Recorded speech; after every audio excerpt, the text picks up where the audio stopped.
80,000 کو جوش دلا کر شریعت کے نام پر لا کر ٹکرا دینا یہ آسان کام ہے، لیکن 80,000 سے یہ بیعت لینا کہ پورے شریعت پر عمل کریں گے یہ بہت مشکل ہے۔ یہی تو وجہ ہے ہمارا قافلہ اگر سست گام ہے تو کیوں ہے؟ ہم یہ کہتے ہیں کہ پہلے میدان میں آنے سے پہلے اپنی ذات پر اپنے گھر میں دین نافذ کرو، پھر باہر نکلو، اپنی معاش اور اپنی معاشرت پر اسلامی شریعت نافذ کرو، پھر باہر آ کر اسلام کا نعرہ لگانے کا تمہیں حق پہنچتا ہے، ورنہ نہیں۔ اگر تمہاری اپنی ذات پر دین نافذ نہیں، چہرے پر 12 بجے ہوئے ہو، اللہ تعالیٰ کے نبی کی سنت کا کہیں آثار دور دور تک نظر نہ آ رہے ہو، روزانہ پھاوڑا چلا رہا ہو آدمی نبی کی سنت کے اوپر شیو کر رہا ہو، اور پھر وہ کہے میں اسلام چاہتا ہوں، بھائی اللہ کے بندے پہلے ذرا یہ کمی پوری کر لے۔ اور اگر تیرے کاروبار میں کوئی حرام شے ہے، تیری معاش میں کوئی حرام شے ہے، کوئی سودی معاملہ کیا ہو، ختم کر اس کو اللہ کے بندے۔ بینک کی سروس کر رہا ہے، چھوڑ اس کو۔ اگر یہ کام کر لو، بے پردگی اختیار کی ہوئی ہے، اللہ نے تو پردہ سکھایا ہے، اللہ کے نبی نے پردہ سکھایا ہے، شریعت اسلامی نے پردہ رکھا ہے، مردوں اور عورتوں کا اختلاط پسند نہیں ہے، اس پر عمل کرو، پھر آنا میدان میں، پھر دوسروں کی غلطی جو ہے بتانا اس کو کہ یہ تم غلط کر رہے ہو، مشرف تم یہ کر رہے ہو، غلط کر رہے ہو، فلاں تم یہ کر رہے ہو، غلط کر رہے ہو، نواز شریف تم یہ کر رہے ہو، غلط کر رہے ہو۔ لیکن یہ ہے کہ اس سے پہلے اپنے اوپر، اسی لیے میں نے آپ کو بتا دیا وہ واقعہ کہ انہوں نے بتایا، بعد میں اور بھی آ گئے ہوں گے انشاءاللہ، مجھے امید ہے، لیکن جب میں ملا تھا تو انہوں نے کہا تھا ابھی صرف 28 آدمیوں نے بیٹھ کی۔ بہرحال عورتوں کا ایک حق ہے جو حضور نے بیان فرمایا اور قرآن مجید نے بیان کیا، عاشروہن بالمعروف، عورت کا اکرام ہو، بیٹی کی حیثیت سے بھی، بہن کی حیثیت سے بھی، بیوی کی حیثیت سے بھی، اور ماں کی حیثیت سے تو سمجھو کہ جنت جو ہے وہ ماں کے قدموں تلے ہے۔ الجنت تحت اقدام الامہات، فرمان ہے محمد رسول اللہ صلی اللہ علیہ وسلم کا۔ لہذا اکرام، عورت کا اکرام، عورت کی عزت، بیٹی کی حیثیت سے بھی، بہن کی حیثیت سے بھی، بیوی کی حیثیت سے بھی، اور ماں کی حیثیت سے بھی۔ عاشروہن بالمعروف، اپنی بیویوں کے ساتھ رہو بھلے طریقے پر، نیک طریقے پر، اچھے طریقے پر۔ حضور نے یہاں تک فرمایا خیارکم خیارکم لأہلیکم وانا خیرکم لأہلی۔ دیکھو مسلمانوں، اے میرے صحابیوں، تم میں سے بہتر لوگ وہ ہیں جو اپنے گھر والوں کے حق میں بہتر ہیں، نرمی کرتے ہیں۔ عورت کے بارے میں یہ بھی فرمایا، ایک مرتبہ سواری تیز دوڑا رہے تھے جو بھی اونٹ کو لے کے جانے والے تھے، جبکہ ہودج میں کچھ خواتین سوار تھیں۔ حضور نے فرمایا دیکھو نہ، یہ نگینے ہیں جو سوار ہیں، ان کو زیادہ دھکے نہ لگواؤ تیز اونٹ چلا کر، ان کے ساتھ نرمی ہو، ان کے ساتھ نیکی کی جائے، ان کے احساسات کا خیال رکھا جائے، ان کے ساتھ زیادتی نہ ہو، مار پیٹ کا کیا سوال، معاذ اللہ ثم معاذ اللہ۔ ان کے ساتھ جو ہے عاشروہن بالمعروف، بھلے طریقے پر گزارا کرو۔ یہاں تک فرمایا ہو سکتا ہے کہ کسی وجہ سے تمہاری بیوی جو ہے تمہاری نگاہوں سے گر جائے، اب آپ کے دل میں اتنی محبت نہیں رہی، لیکن اللہ فرماتا ہے دیکھو ہو سکتا ہے کہ اس میں کوئی پہلو ایسا ہو، تلاش کرو، کوئی پہلو ایسا ہو بہتری کا کہ جس کی وجہ سے تلاش کر کے اس کو اپنی نگاہوں میں مرکوز کر لو، تاکہ اس کے تمہارے دل میں اس کے لیے محبت دوبارہ اثر نہ ہو۔ اس پہلو کی وجہ سے جو تمہاری نگاہ سے اوجھل تھا، وہ اچھائی اس میں ہے، سیرت کی اچھائی ہے۔ صورت بہت اچھی نہیں ہے، اللہ نے سیرت اچھی دے دی ہے۔ جو کچھ دیا، جو اچھائی ہے، جو بھلائی ہے، اس کو تلاش کرو اور نگاہ کو وہاں پر جماؤ تاکہ تم ان کے ساتھ اچھا سلوک کر سکو۔ اس سے آگے آئیے، معاشی میدان ہے سب سے زیادہ سخت اور سب سے زیادہ کٹھن اور سب سے زیادہ ظالمانہ نظام۔ اس میں سب سے بڑا ظلم جو ہمارے پاکستان میں ہے وہ یہ زمینداری، غیر حاضر زمینداری، اور یہ جاگیرداری۔ محنت کرے کسان مزدور ہاری، عیش کرے جاگیردار زمیندار، یہ اس سے بڑا ظلم اور کوئی نہیں ہو سکتا۔ اور چونکہ ہماری معیشت بنیادی طور پر زرعی معیشت ہے، ہمارا تو زیادہ تر جو آبادی کا طبقہ ہے وہ کاشتکار ہے، لہذا سب سے بڑا ظلم جو ہو رہا ہے وہ در حقیقت یہ زمینداری، غیر حاضر زمینداری اور جاگیرداری۔ اب اس میں سمجھ لیجئے اس بات کو اچھی طرح، کتنا بڑا ظلم ہے۔ ایک شخص خود شہر میں رہ رہا، لاہور میں، ساری سہولتیں اسے حاصل ہیں، کتنی سہولت ہوتی ہے ٹوٹی کھولی اور پانی آ رہا. دیہات میں جا کے بیچارے کاشتکار کو وہاں ہو سکتا ہے کہیں سے دور سے پانی کھینچ کر لانا پڑتا ہو کسی کنویں سے. کہاں اسے یہ سہولت ہے کہ ٹوٹی کا کان مروڑا اور پانی حاضر. کہاں یہ سہولت ہے کہ بجلی کا بٹن اوپر سے نیچے کیا اور بکا روشن ہو گیا. یہ ساری سہولتیں بھی لے رہا ہے اور وہ تنخواہ بھی لے رہا ہے کوئی, یا کوئی کاروبار بھی کر رہا ہے, اور ایک زمین اس کے پاس ہے, فلاں ضلع میں میرا رقبہ ہے, اس رقبے پر جو کاشت کر رہا ہے آ کر اس کی کمائی میں سے, اس کی فصل میں سے آدھا بٹا کر لے جاتا ہے. کیا حق پہنچتا ہے اسے؟ یہ مزارعت جو ہمارے ہاں جس کو جائز قرار دے دیا گیا, یہ دور ملوکیت میں جائز قرار دیا گیا. بادشاہت جو ہے وہ چلتی تھی جیسے آپ نے کن کھجورا دیکھا ہے, اس کے بہت سی ٹانگیں ہوتی ہیں. کن کھجورے کی کتنے پاؤں ہوتے ہیں؟ سینکڑوں. ایسے بادشاہوں کے یہ پاؤں ہوتے تھے. جاگیردار 3000 منصبدار, 5000 منصبدار, 20000 منصبدار, 30,000 منصبدار, یہ جاگیردار. بڑے بڑے علاقے ان کے پاس ہیں. اب ظاہر بات ہے کہ وہ خود تو کاشت نہیں کر سکتے نا, انہیں تو مزارع چاہیے. لہذا مزارعت کے جائز ہونے کا فتویٰ دیا گیا. جب اسلام میں بادشاہت آ گئی, ملوکیت آ گئی اور جاگیرداری آ گئی, جو ملوکیت کے پاؤں ہیں وہ کنسلے کی طرح, کن کھجورے کی طرح اس کے پاؤں ہیں, تو وہ تو جاگیردار ہے. یہ ہے جس کی وجہ سے امام ابو حنیفہ نے کہا مزارعت حرام ہے, جس کی زمین ہے وہ کاشت کرے. یا حضور کی حدیث ہے کہ چاہے اپنے بھائی کو دے دے تو ایک دانہ لینے کا حقدار نہیں. اگر تو تمہارا کوئی اور ذریعہ معاش نہیں ہے تو ٹھیک ہے, جاؤ کاشت کرو. تمہارا کوئی اور ذریعہ معاش ہے, تمہارا کاروبار ہے, تمہاری دکان چل رہی ہے, تم ملازمت میں ہو, تمہیں تنخواہیں مل رہی ہے, تمہارا پروویڈنٹ فنڈ بھی جمع ہو رہا ہے, تمہیں تو تمہارے ریٹائرمنٹ کے بعد وہ پینشن بھی مل جائے گی, اور اس کے ساتھ ساتھ تم نے یہ ظلم روا رکھا ہوا. زمین اگر ہے یا تو جاؤ کاشت کرو, ورنہ یہ کہ اس زمین کو دے دو اپنے کسی بھائی کو. ملکیت تمہاری رہے گی, کاشت وہ کرے گا تو جو فصل ہوگی اس کی برداشت بھی وہی کرے گا, وہی لے کر جائے. یہ فتویٰ ہے امام اعظم امام ابو حنیفہ رحمۃ اللہ علیہ کا. یہی فتویٰ ہے امام مالک, امام دار الحجرہ, امام مدینہ, امام مالک رحمۃ اللہ علیہ, دونوں کا فتویٰ یہ. اور عظیم ترین یہی دو ہیں, اولین بھی یہی دو ہیں, عظیم ترین بھی یہی دو ہیں. امام شافعی بھی شاگرد ہیں امام مالک کے, امام احمد ابن حنبل شاگرد ہیں امام شافعی کے. ٹاپ پر کون ہے؟ امام ابو حنیفہ, ان کے شاگردوں میں قاضی ابو یوسف اور امام محمد, امام ظفر. ادھر امام مالک, ان کے شاگردوں میں پھر امام شافعی, پھر ان کے شاگرد امام احمد ابن حنبل. ٹاپ پر دونوں یہ کہہ رہے ہیں کہ حرام, مزارعت حرام, جس کی زمین ہے خود کاشت کرے. یا یہ ہے کہ خود کاشت نہیں کر سکتا تو اپنے بھائی کو دے دے, بس ٹھیک ہے, اس میں سے کوئی حصہ لینے کا وہ حقدار نہیں ہے. جو محنت کرے, جو خون پسینہ اپنا لگائے, وہی اس سے ساری جو ہے آمد بھی اس کو حاصل ہونی چاہیے. یہ مجھے حال ہی میں, یہ آپ کے علم میں ہونا چاہیے, یہ فتویٰ دیا ہے قاضی ابو یوسف اور امام محمد نے, مزارعت حلال ہے, جائز ہے. شرطیں لگائی انہوں نے کہ بیج بھی زمیندار دے, کوئی جانور وغیرہ ہے تو وہ بھی زمیندار کا ہو, اگر کوئی ٹریکٹر ہے تو اس کی بھی پیمنٹ جو ہے زمیندار کرے. یہ ہے شرطیں, یعنی اس کا کوشش کی ہے کہ اس جاگیرداری کا ڈنک جو ہے کم ہو جائے, اس مزارعت کے اندر جو مضرت ہے وہ کم ہو جائے. لیکن یہ کہ اصلاً اسے جائز قرار دے دیا. ہمارے ہاں کون شرطوں کو کون دیکھتا ہے, آداب کو کون دیکھتا ہے, قواعد و ضوابط کو کون, ہنیئن مریا, جیسے کہ ماں کا دودھ پیتے ہیں ایسے ہی یہ مزارعت کی جو آمدنی ہے اس کو کھا رہے ہیں. حرام ہے, حرام ہے, حرام. حال ہی میں ابھی ملاقات ہوئی میری مولانا زاہد الراشدی صاحب, آپ کے بہت قریب گجرانوالے میں, جو اس کی سب سے بڑی مسجد ہے, اس کے خطیب ہیں. انہوں نے بتایا ملا علی قاری نے بھی یہ لکھا, جو بہت بعد کے حنفی جو ہے وہ فقیہ ہیں, کہ دلائل تو وہی ہیں جو امام ابو حنیفہ نے دیے ہیں, دلائل تو ان کے ساتھ ہیں, لیکن مصلحت ہے جو جس کے تحت یہ فتویٰ دیا گیا.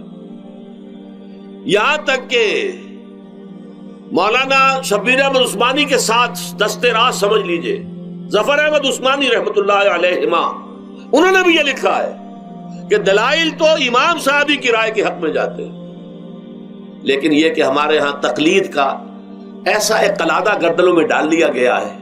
کیونکہ ہمارے بزرگوں نے فتویٰ دے دیا، قاضی ابو یوسف نے امام اور قاضی اور امام محمد نے، لہذا فتویٰ تو اسی پر چلے گا. میں نے ان سے بات کی اور ان کا ڈٹ کر میں نے کہا میدان میں آئیے نا، کام کیجیے. جب تک یہ مزارعت ختم نہیں ہوتی ہے، جب تک جاگیرداری اور زمینداری ختم نہیں ہوتی ہے، اس ملک میں کوئی سیاست صحیح آ ہی نہیں سکتی. یہ سیاست تو وڈیروں کا، جاگیرداروں کا، بڑے بڑے زمینداروں کا کھیل ہے. یہ آپ نے پتہ نہیں نام سنا ہے کہ نہیں، میوزیکل چیئرز گیم، یہ ہوتا ہے ان کا کھیلنے والوں کا. بہت زیادہ دولت والے جو ہیں ان کا کھیل ہے. ان کو کام تو کوئی کرنا نہیں ہوتا، جاگیردار ہے، اسے کو کام کرنا ہے. وہ بیٹھ کر ایک کلب بنا رکھی ہے. یہ پارلیمنٹ کیا ہے؟ کلب ہے. وہاں بیٹھ کے وہ اپنا وقت گزاری کرتے ہیں. یہ پوائنٹ آف آرڈر آ گیا ہے، اور یہ جو ہے ہماری حقوق جو ہے، پریولیج موشن آ گئی ہے، وہ کرتے نہیں گفتگو بیٹھ. تو یہ جان لیجئے کہ یہ ظلم کس نے کیا ہے؟ یہ خود کردہ ہے. یہ ہم نے اس نظام کو برداشت کیا ہوا ہے. جب تک ہم نہیں اٹھیں گے یہ نظام ختم نہیں ہوگا. خود کردہ کا علاج خود ہی کرنا ہوگا. یہ غلط نظام جو چلا آ رہا ہے، جب تک اس کو ہم بدلیں گے نہیں، اس کو ختم نہیں کریں گے، اس وقت تک یہ ظلم کیسے ختم ہوگا؟ اس سے آگے آئیے. ایک ہے کارخانے دار. کارخانے دار کو اور مزدور کو آپ نے چھوڑ دیا کہ باہم طے کریں. کارخانے دار کہتا میں تو صاحب آپ کو 15 روپے دوں گا، کام کرنا ہے تو کرے، نہیں کرتے تو نہ کرے. آپ نے زیادہ سے زیادہ یہ کیا کہ نہیں، یہ ویج بہت کم ہے. آپ نے ایک یونین بنا لی، کچھ ہڑتال کر دی. اچھا ہڑتال کر دی، 10 دن کی ہڑتال کے بعد غریب مزدور کا تو بچہ ہو سکتا ہے بھوکا مرنے لگے. کارخانے دار کی صحت پہ کوئی اثر پڑے گا؟ اس میں لاکھوں ہیں، کروڑوں ہیں، اس کی صحت پر کوئی اثر نہیں پڑتا. لہذا یہ ظلم ہے. اس ظلم کا علاج کیا ہے؟ اگر یہ ضمانت ریاست کی طرف سے ہو، حکومت کی طرف سے، کہ اگر تمہیں تمہاری مناسب مزدوری نہیں ملتی مت کرو کام، لیکن تمہارے بچے کو بھوکا ہم نہیں مرنے دیں گے، تمہیں سبسسٹنس الاؤنس دیں گے، ان ایمپلائمنٹ الاؤنس دیں گے، ہم زکوٰۃ کا نظام قائم کریں گے جس کے تحت کے انڈر رائٹ کر دیں گے، طے کر دیں گے، لکھ دیں گے کہ ہر شہری کی بنیادی ضروریات کی کفالت ریاست کے ذمے ہے. اب اگر ایسا ہے تو ایک آدمی پاؤں جما کر بات کرے گا نا کارخانے دار کے ساتھ. ایک امپلائی جو ہے امپلائر سے بات کرے گا پاؤں جما کر، جناب آپ مجھے تنخواہ کم دے رہے ہیں، میں کام نہیں کروں گا. لیکن اب کیا ہے، جناب آپ مجھے تنخواہ کم دے رہے ہیں، میں کام نہیں کروں گا. مالک کہتے جاؤ دفعہ ہو جاؤ. پھر وہ کیا کہتا ہے، اچھا جی میں اسی تنخواہ پہ کام کروں. اس کا تو کوئی فائدہ، اسی کی جائے کہاں. وہ مارکیٹ میں تو سرمایہ داروں کا گٹھ جوڑ ہے، انہوں نے کارٹل بنا رکھے ہیں. وہ تو ظاہر بات ہے کہ وہ ویج نہیں بڑھائیں گے، الا یہ کہ مزدور کی پوزیشن ایسی ہو کہ وہ بھی ڈٹ کر کھڑا ہو جائے. اور وہ ڈٹ کر کھڑا کب ہوگا؟ جب اس کو ضمانت ملی ہوئی ہو ریاست کی طرف سے، حکومت کی طرف سے، کہ اگر تمہارے پاس جاب نہیں ہوگا، کام نہیں ہوگا، تمہارے پاس کوئی مزدوری نہیں ہوگی، تو تمہیں اتنا وظیفہ تو ہر مہینے ملتا رہے گا جس سے تم اور تمہارے اہل و عیال جو ہے وہ کم سے کم زندہ رہ سکو. پھر کھڑے ہو کر بات کر سکتا ہے مزدور. پھر صحیح جو ہے ان کے درمیان معاہدہ ہوگا تو وہ منصفانہ ہوگا، عادلانہ ہوگا. جب تک یہ نہیں ہے، اور یہ نظام کیسے ہوگا جب تک کہ زکوٰۃ کا نظام قائم نہ کیا جائے. اب زکوٰۃ کا بھی ایک نظام تو وہ تھا جو بدنام کرنے کے لیے زکوٰۃ کو ضیاء الحق صاحب نے نافذ کیا. وہ تو بدنامی ہے، وہ تو سود کا کمیشن ہے کہ سود میں آپ کو اگر 6% ملتا تھا تو 2.5% انہوں نے کاٹ لیا، 4.5-3.5% آپ کو دے دیے. تو سود میں سے حصہ لے لیا ہے نا. سود کو حرام کرے اور زکوٰۃ پورے مال پر، سارے تجارتی اموال پر مال زکوٰۃ لے. آپ کی دکان میں جناب 10 لاکھ کا مال پڑا ہوا ہے، 2.5% کے حساب سے دے دیجئے، کتنا من اکاؤنٹ آپ کر لیجئے گا. کوئی ایک ہے اسٹاکسٹ، آپ کے گودام میں اتنا اسٹاک پڑا ہوا ہے، اتنی مالیت کا 2.5% دیجئے. تمہاری اتنی بھیڑیں بکریاں ہیں، اتنی بھیڑیں اتنی بکریاں نکال دو. جب تک کہ تمام اموال میں سے زکوٰۃ نہ لیجیے. یہ کیا کہ بینک کے اندر جو جمع ہے اس پر سے زکوٰۃ کاٹ لی. انا للہ و انا الیہ راجعون. نام اس کا زکوٰۃ رکھا ہے اور خیرات کا ایک نظام بنا دیا. کچھ خیرات اور کچھ سیاسی جو ہے اپنا ہتھ کنڈا کہ ان کے ناظمین زکوٰۃ جو بن رہے ہیں اور زکوٰۃ کونسلیں بن رہی ہیں، وہ سب کون ہیں؟ جو ہمارے سیاسی طور پر ہمارے ساتھی ہیں، ہمارے ورکرز ہیں. اور پھر جتنے غبن ہوئے ہیں اور جتنا اس کے مس اپروپریشن، سب کو معلوم ہے ہمارے معاشرے میں. آخر اگر حکومت کے جتنے محاصل ہیں وہ غبن ہوتے ہیں تو زکوٰۃ کا کیوں نہیں غبن ہوگا؟ زکوٰۃ کو آسمان سے اتری ہے، بلکہ زکوٰۃ میں سے غبن کرنا تو آسان ہے، اس لیے کہ سود میں سے کاٹا ہوا ہے. اس میں تو انسان جو ہے وہ برا بھی محسوس نہیں کرے گا کہ یہ تو سود ہے، لعنت ہے، اگر اس کو میں نے کچھ ہضم کر لیا تو کیا ہو گیا. جب تک کہ یہ دو نظام نہیں آئیں گے، اور تیسرے یہ کہ سود کے ذریعے سے جب تک کہ یہ ظلم، سود کا نتیجہ کیا نکلتا ہے؟ اصل میں ہمارے عام آدمی سمجھتے ہیں سود کہ اچھا ہے جی، کیا ہے، ایک آدمی نے پیسے جمع کرائے ہیں، اب اسے ہر مہینے اتنا پیسہ مل رہا ہے. عام آدمی بھی ہمارے ہاں یہ جو پٹھانوں والا سود ہے، یہ جو سود خور گاؤں میں بیٹھے ہوئے ہیں جو بہت بڑی شرح کے اوپر سود دیتے ہیں اور خون چوس جاتے ہیں لوگوں کا، اور ان کے کسی طریقے سے قرضے ختم، ان کو تو سبھی برا کہتے ہیں. کوئی ایک آدمی بھی آپ کو نہیں ملے گا کہ جن کے لیے کلمہ خیر کہے، ان کے لیے کسی نرمی کا یا ان کے لیے کسی بھی آسانی کا کوئی مطالبہ کرے. البتہ یہ جو بڑا سود ہے، بینک کا سود، کاروباری سود، اس کی شناخت لوگوں پر واضح نہیں ہے. یہ ایک بہت بڑے پیمانے پر یہ برائی جو ہے آپ کو انڈیویجول پر نہیں نظر آ رہی. انڈیویجول تو بظاہر سمجھتا ہے ایک فرد، بھائی ٹھیک ہے، میں دکان کے لیے مجھے قرض چاہیے تھا، مجھے قرض مل گیا، میں اپنا کاروبار کر رہا ہوں، تو میں جو کمائی کر رہا ہوں اس میں سے بینک کو بھی حصہ دے رہا ہوں اپنا، اس کا سود کا. اس میں کیا خرابی ہو گئی؟ اس کی خرابی سمجھ میں آتی جب آپ کو معلوم ہو اسی سود کے ذریعے سے دنیا میں اس وقت ایک چھوٹی سی اقلیت ہے، کل 1 کروڑ یا 1.25 کروڑ یہودی، اور پوری دنیا کی دولت کے اوپر قابض ہو کر بیٹھ گئے. یہ سارا وہ بینکنگ نظام جو یہودیوں نے بنایا، یہ IMF ورلڈ بینک، جس کے ہم اس وقت غلام بن کر رہ گئے.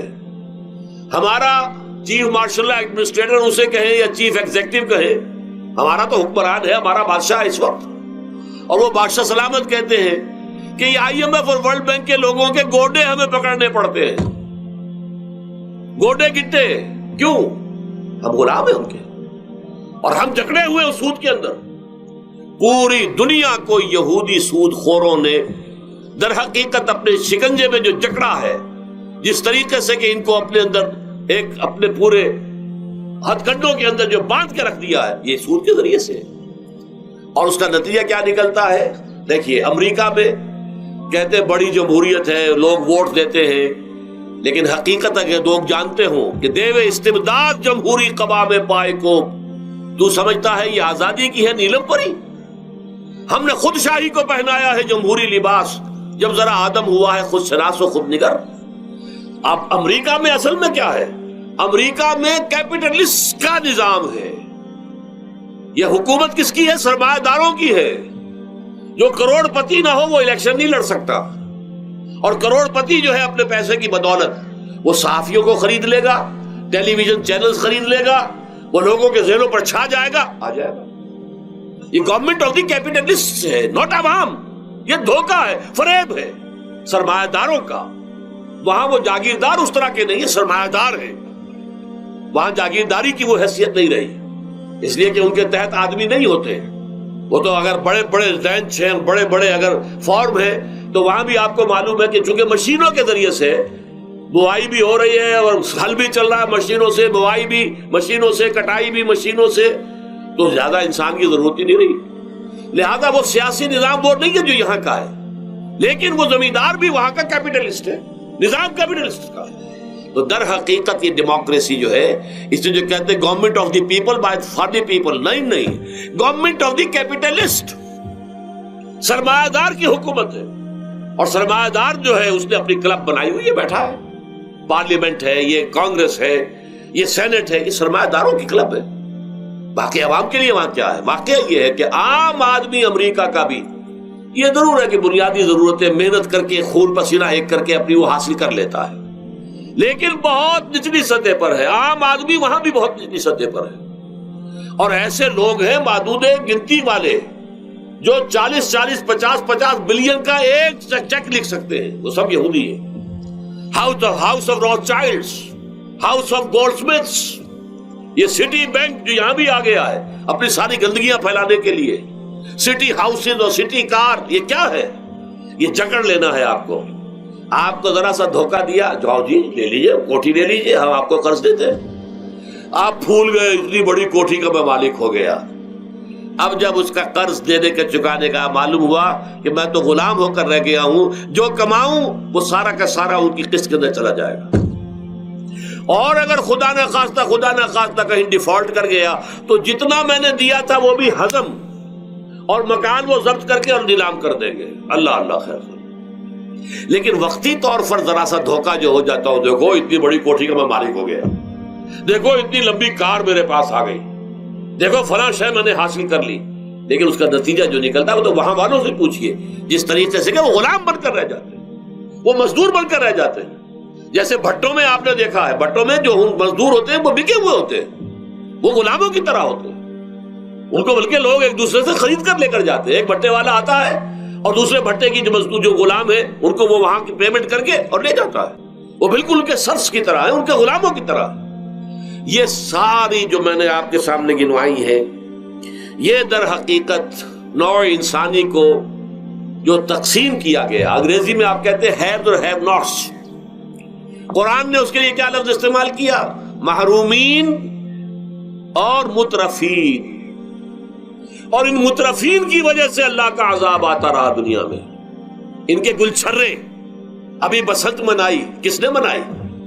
یہ لکھپتی کروڑ پتی ہیں، انہوں نے عیش کیے ہیں، راتوں کو نیند حرام کی ہے لوگوں کی، یہ بسنت منا رہے ہیں. کیا ہو رہا ہے؟ در حقیقت یہ وہی ہے مترفین. سورہ بنی اسرائیل میں فرمایا جب ہم یہ فیصلہ کر لیتے ہیں وَإِذَا أَرَدْنَا أَن نُهْلِكَ قَرْيَةً أَمَرْنَا مُتْرَفِيهَا فَفَسَقُوا فِيهَا فَحَقَّ عَلَيْهَا الْقَوْلُ فَدَمَّرْنَاهَا تَدْمِيرًا. جب ہمارا فیصلہ ہوتا ہے کہ کسی بستی کو، کسی علاقے کے لوگوں کو ہلاک کر دیں، تو مترفین جو ہے دولت مند لوگوں کو ہم حکم دے دیتے ہیں، آزادی دے دیتے ہیں، ان کی لگام ڈھیلی کر دیتے ہیں، اس میں فسق و فجور کا بازار گرم کر دیتے ہیں. اور جب پورا فسق و فجور کا بازار گرم ہو جاتا ہے، اچانک ہماری پکڑ آتی ہے، دمرناہا تدمیرا، ہم اس کو پٹخ کر رکھ دیتے ہیں، ٹکڑے ٹکڑے کر دیتے ہیں. یہ مترفین. اور دوسری طرف محرومین. اسی طریقے سے مستضعفین اور مستکبرین. ایک طرف مستکبرین ہے، ہاٹی پیپل، جو کہ پارلیمنٹ میں جاتے ہیں، جو جاتے ہیں سینٹ کے اندر بیٹھتے ہیں، جن کا ایک طبقہ ہے، وہ ایک علیحدہ ہی ہے، ان کی سوسائٹی علیحدہ ہے، ان کے تہوار علیحدہ ہے. نیو ایئرز نائٹ پر جو کچھ یہ کرتے ہیں بدماشیاں، اس کا ذرا سا آپ کو اندازہ بہرحال دیہات کے رہنے والوں کو نہیں ہے. لاہور اور کراچی کے لوگوں سے پوچھئے کیا ہوتا ہے، اسلام آباد کے لوگوں سے پوچھئے، پشاور اور کوئٹہ کے لوگوں سے پوچھئے. یہ سب در حقیقت مستضعفین ایک طرف، مستکبرین دوسری طرف، محرومین ایک طرف اور مترفین ایک طرف. یہ سوسائٹی کو تقسیم کر کے اور پھر تقسیم کرو اور راج کرو، ڈیوائیڈ اینڈ رول. یہ آپس میں ٹکرائیں گے، آپس میں لڑیں گے، تم ان سب کے اوپر حکومت کرو. اب ظاہر بات ہے کہ اس کا علاج میں نے عرض کیا تھا نا کہ پہلے قسم کے دکھ تو وہ ہیں جو من جانب اللہ آتے ہیں، اس کا تو سوائے برداشت کے کوئی مادہ نہیں، کوئی اس کا اور ہمارے پاس چارہ نہیں. لیکن برداشت کا حوصلہ بڑھانے کے لیے وہ ساری باتیں ایمان کے ذریعے سے ہمیں ملتی ہیں. لیکن یہ جو خود کردہ ہے، اپنے غلط نظام کی وجہ سے جو دکھ ہم نے پھیلا رکھا ہے، جو محرومی پھیلا رکھی ہے، جو بھوک پھیلا رکھی ہے، جو لوگوں پر ظلم کا جو ہے بازار گرم ہو رہا ہے، چاہے وہ سماجی سطح پر ہے، گھروں میں ہے، چاہے بازاروں میں ہے، چاہے مارکیٹوں میں ہے، چاہے کھیتوں میں ہے، چاہے کارخانوں میں ہے، یہ سب ہمارے غلط نظام کا نتیجہ ہے، یہ اللہ کی طرف سے نہیں ہے. وَمَا أَصَابَكُم مِّن مُّصِيبَةٍ فَبِمَا كَسَبَتْ أَيْدِيكُمْ. یہ تمہارے اپنے ہاتھوں کی کمائی ہے، تمہارے اپنے ہاتھوں کے کرتوت ہیں، تم نے غلط نظام کو قبول کیا ہوا ہے. اب اس کا علاج کیا ہوگا؟ اب علاج ایسے ہوگا جد و جہد کے ذریعے سے اس نظام کو ختم کیا جائے. اس لیے کہ یہ تو میں نے آپ کے سامنے بیماری کا بیان کر دیا ہے، علاج کیا ہے انشاءاللہ اس کے بارے میں گفتگو جو ہے ورفعنا لك ذکر ورفعنا لك ذکر. تیری خوشبو میری چادر، تیرے تیور میرا زیور. تیری خوشبو میری چادر تیرے تیور میرا زیور تیرا شیوا میرا مسئلہ پارا پارا لکا ذکر